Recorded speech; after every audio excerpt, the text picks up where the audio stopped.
LeeNor, it's so good to have you on. I know we've spoken a while back and we've collaborated a bit on a few fun projects, but it's so good to have you on the show because you're doing so much insightful stuff. You're so practical, you're so hands-on. I feel like a quick conversation with you would be so beneficial. Welcome aboard. Well, thank you so much, Michael. It's a pleasure to be on here. I know we've been kind of communicating for about a year now, so it's great to see you face to face, and I'm excited to share whatever information I can. Yeah, let's dive right into it. So, for those who have yet to meet LeeNor, she's a visionary entrepreneur, author, and digital creator dedicated to empowering others to unlock their potential through innovation and creativity.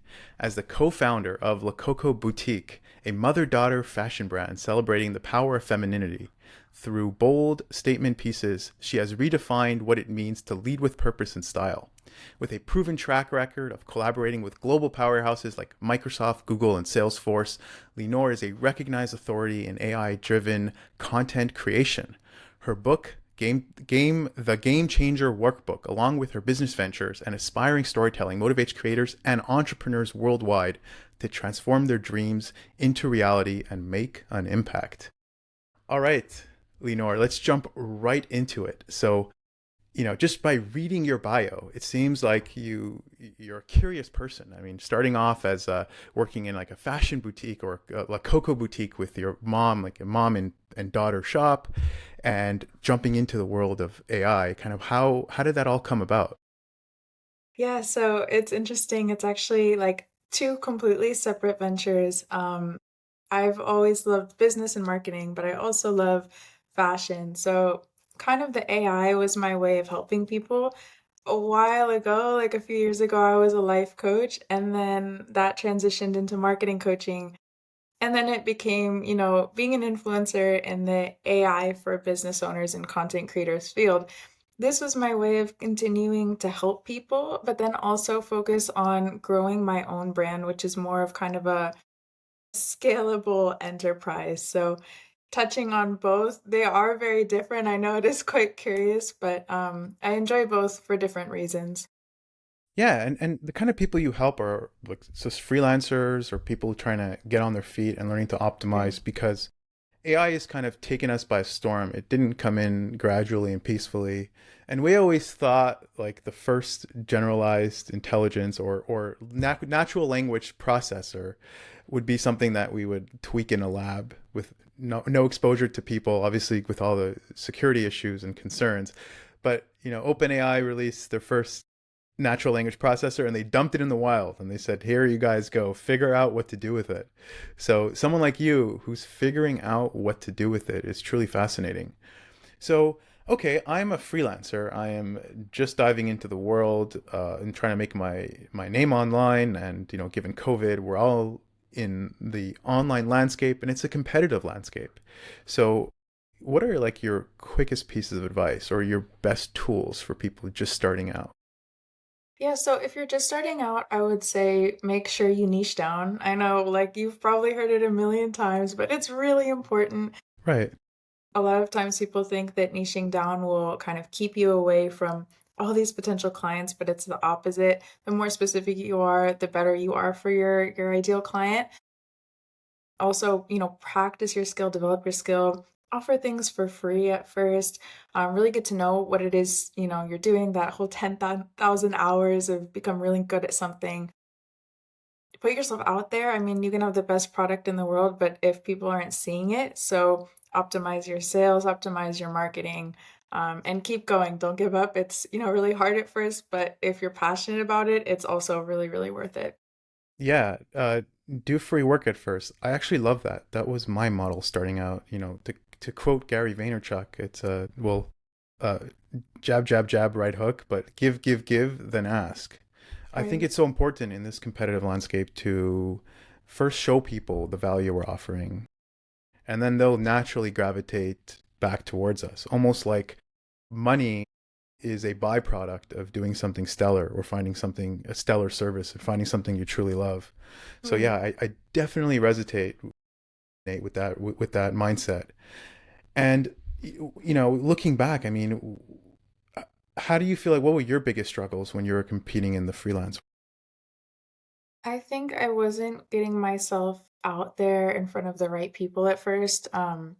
Maybe the first year and a half or so of coaching was quite difficult in terms of making sales because you're kind of like digging all over the internet trying to find clients. You're like, do I check Facebook? Do I look on Instagram? Do Right. I go to LinkedIn? And you're all over the place. So I think until I got into my groove, I was struggling, and then once I kind of found, like, the structure and the systems that made it work, and, like, I actually have a course that teaches basically Instagram marketing for, like, service-based entrepreneurs because until I understood that, it was chaos, and then once you have a system in place, everything slowly starts to just, well, fall in place, basically. Yeah, all these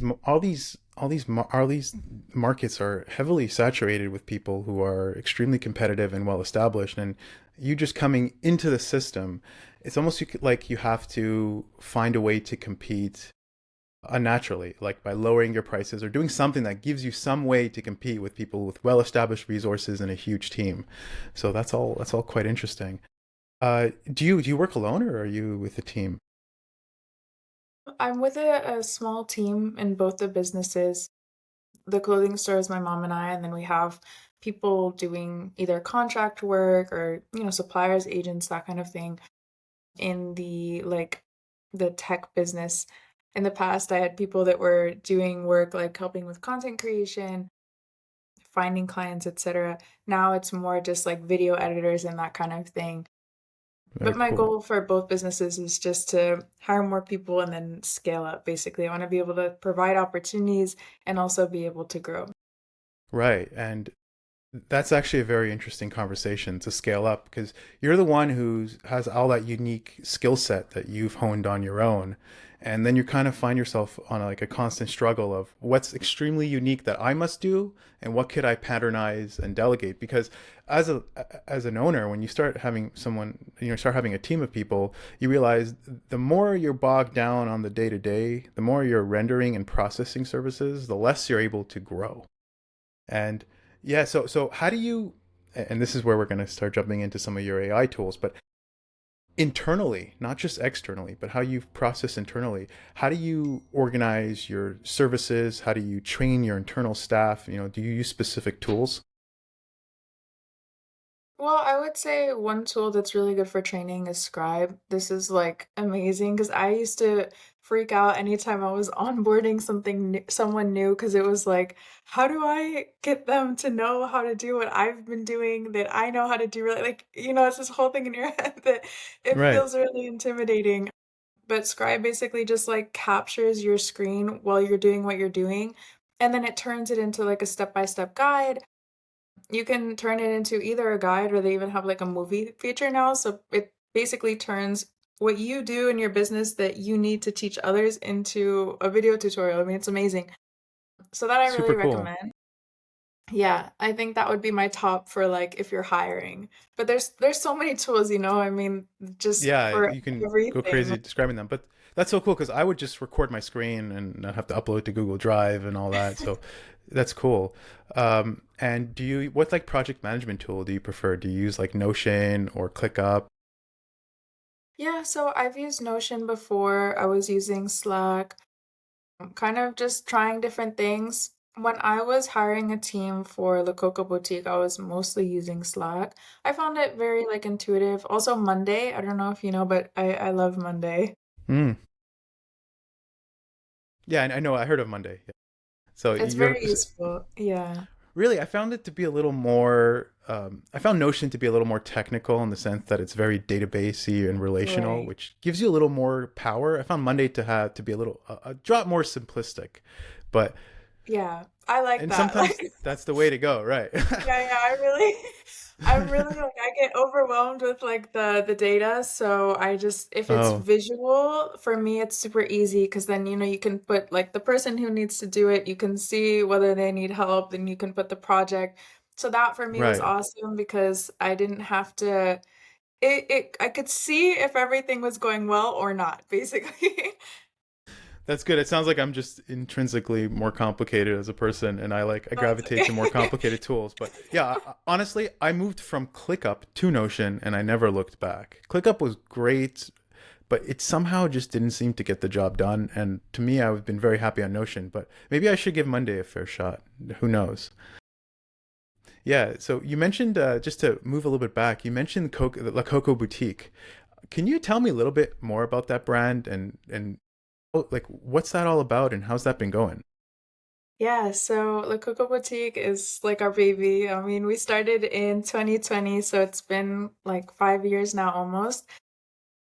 It's something that I'm really passionate about. Actually, my mom, like before we started this, she was a teacher. I was in college, and then when the pandemic hit, she was fired, and I graduated during COVID. I was a COVID graduate, and so we were kind of like, screw it, like let's start our own thing. We've always wanted to get into the fashion business, and we've also always wanted to do something in women empowerment. So this was kind of our way of combining the two. Like what I'm wearing now, for example, is Coco. You can't really see it's a dress, Oh, but wow, we nice.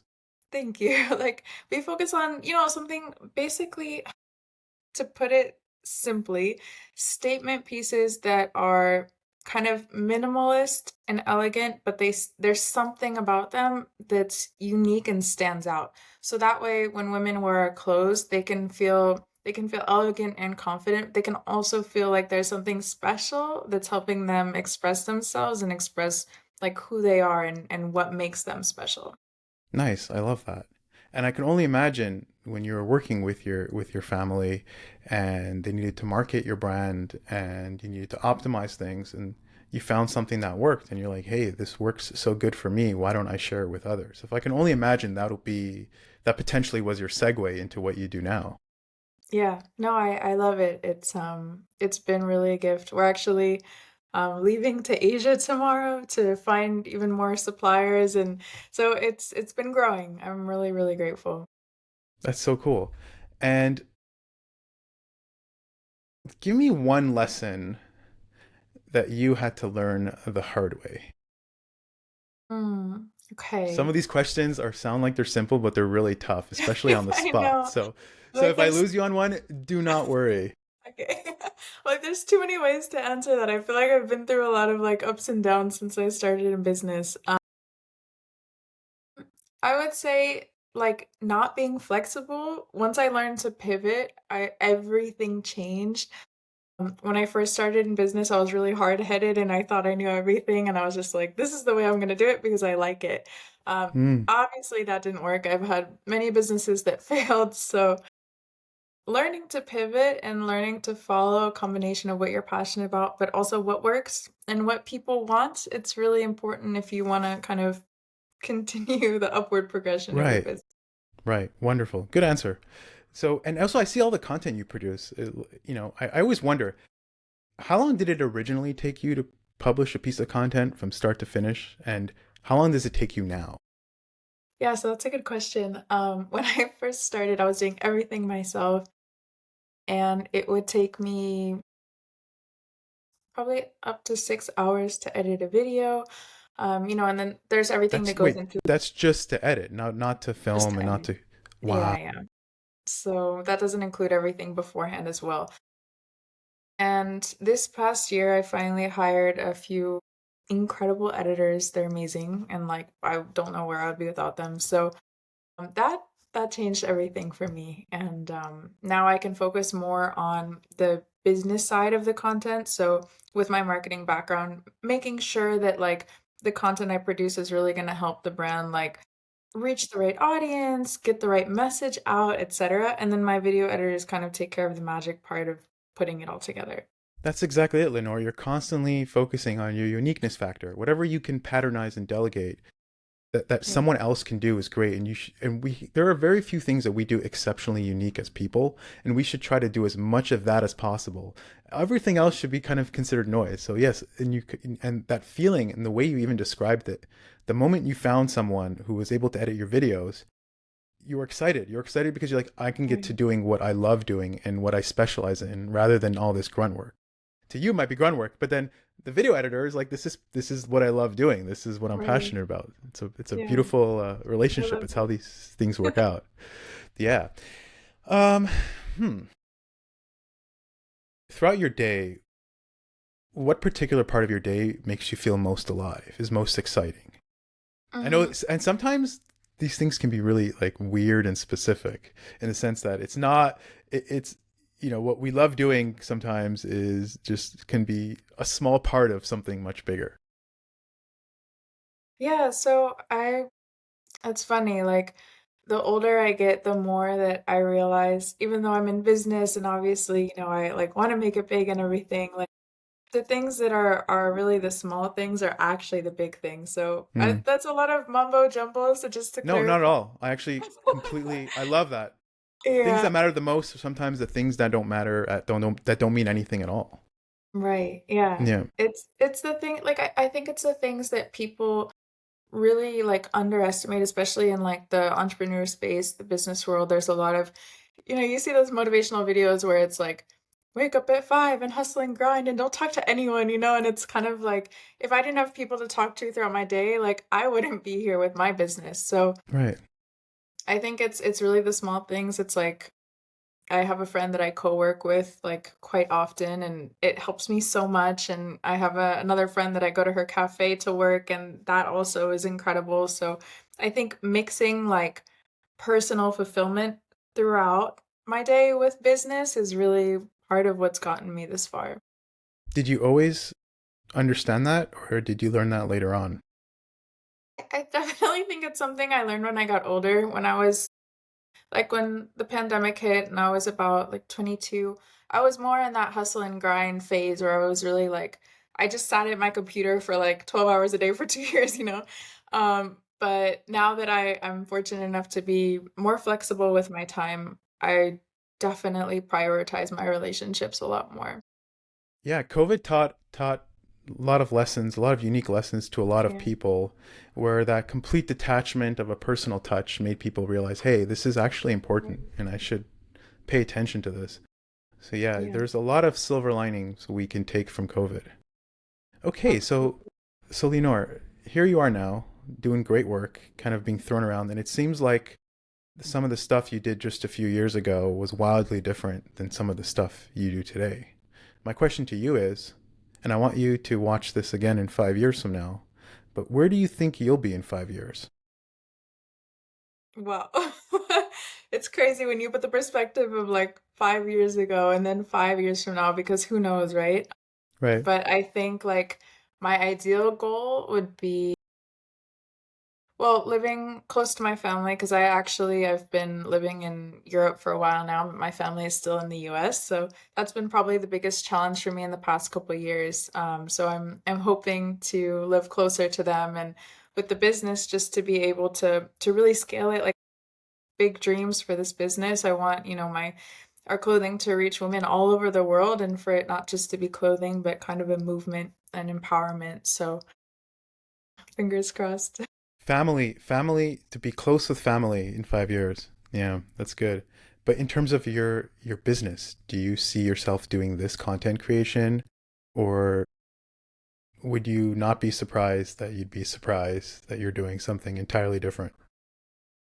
I think my ultimate goal is probably more the store because I think I can do a lot more with that. With the content creation, I would want to continue it, but I would want to hire out more. Because right now, like, the only thing I've hired out is the video editing. But if I can hire out, people answering my emails, for example, someone Right, writing the scripts, if everything else is done except for me recording, then that would be ideal because then I can really push a lot of content out, still keep helping people, but then free out my time for the store, for loved ones, right. and that kind of thing. Yeah, that uniqueness factor. You're constantly honing in on that. And finding a good virtual assistant is a very tough task. It Yeah. requires you to have very strong situational awareness, to Yeah. have very strong surface skills in various disciplines. The hardest position that I try to fill is a virtual assistant or a project manager. They kind of overlap one another. So I understand your Mm. struggles there. So, but here's the thing, LeeNor, so you started off with your mom's shop, and then you realized you've created something that works and you've implemented it within yourself to create content on your own. Maybe that next step would be, hey, why don't I systemize this and offer it as a service? where I can help other content creators, other people that have a uniqueness factor, double down, and you do all of their you do, they just make the content, but you manage their entire social platform. Have you thought of doing something like that? Yeah, I think there's a lot of opportunity there. I've met some creators in my space that are also now moving to creator agencies, for example, so they're connecting brands with the right influencers and that kind of thing. I have been kind of like done the agency thing in the past. It was more marketing versus like influencer agency. I liked it for sure. I think that there's so much opportunity and just going with the flow is been the best for me. So if it happens, it's great. If not, it's also great. I'm very flexible with everything in the business world. Great answer. Okay, so here's my last question to you. Someone just starting out, what are some pieces of advice that you should give them? If you were looking at your former self, just about to start on this career path, what advice would you give to yourself? Yeah, so I think it goes back to kind of what I mentioned before about pivoting. I'm saying it so much because it's just unbelievably important.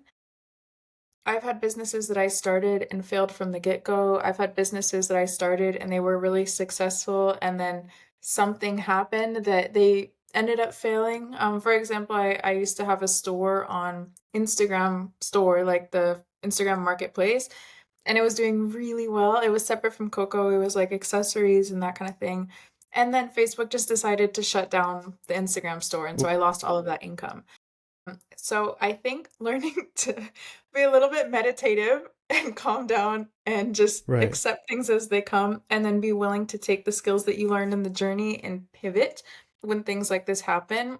It will keep you, one, from going insane, and two, it will take you to new heights because every business I had that failed, even the ones that were successful at first, I'm doing better now than I was before because I right. was open to pivoting. So I think Yeah, that's probably the most important thing. I think the saying goes fail forward.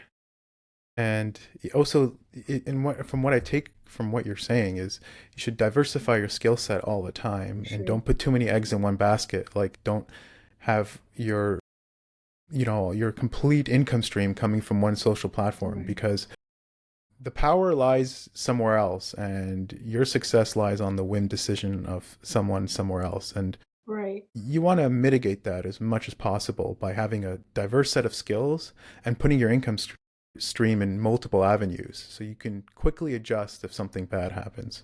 Yeah. Yeah, absolutely. I mean, What so important. yeah. What a great conversation, Lenore. And thank you so much for your wisdom. And I look forward to seeing all the awesome content you're going to continuously produce online. Thank you so much. Likewise, thank you for your time and for this platform. It's been a great opportunity, and I hope that it helps at least one person. Yeah, and what's your for those listeners, do you want to share your social media handle? Yeah, of course. So it's just like